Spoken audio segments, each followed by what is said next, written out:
নমস্কার। আজ বিদ্যাসাগরের তিরোধান দিবসে তার প্রতি শ্রদ্ধা নিবেদনপূর্বক আমি আজকে কবি শুভ দাশগুপ্তর লেখা বিদ্যাসাগর এই কবিতাটা আবৃত্তি করছি।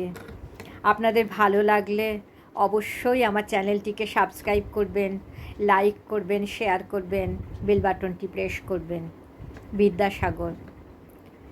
হে তেজদীপ্ত বঙ্গ সন্তান, আমাদের স্বভাব অনুসারে আমরা তোমাকে পুজো করেছি। আমাদের স্বভাব অনুযায়ী আমরা তোমাকে ভগবান বানাতে চেয়েছি, হয়তো পেরেওছি।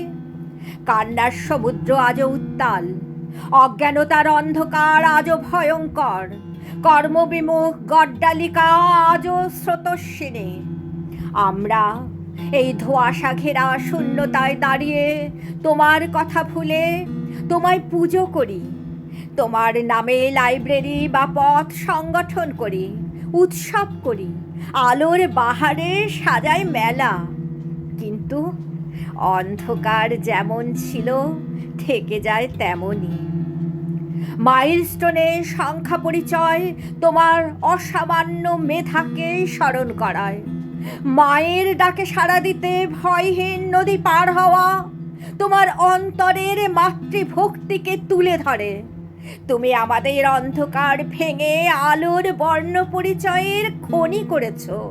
তুমি আমাদের বিভ্রান্ত কবিকে শপথে এনেছ, তার হাতের থেকে আদায় করেছ মেঘনাদ বধ কাব্য। তুমি গরিবের কান্নাকে তুলে নিয়েছ নিজের চোখের পাতায়।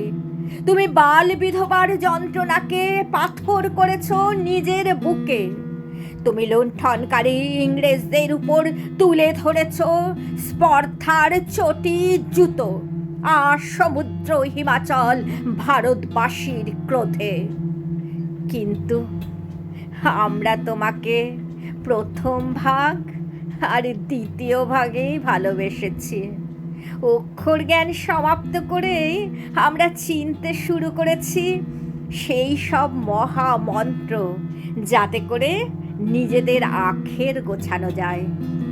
আমরাই কোনো এককালে তোমাকে নির্বাসিত করেছি কারমাটারে।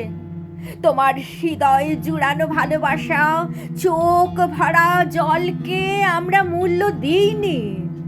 আজও বিধবার বিবাহ সহজ নয়, আজও অশিক্ষা অন্ধকারে অন্ধকারে ভয়াল। সত্যিকারের বর্ণ পরিচয় যা ধরা ছিল তোমার প্রতিদিনের জীবন যাপনে, সেই বর্ণ পরিচয়ে আমরা পরিচিত হইনি অথবা হতে চাইনি। তুমি আমাদের ক্ষমা করো, তুমি আমাদের ক্ষমা করো, ক্ষমা করো। নমস্কার।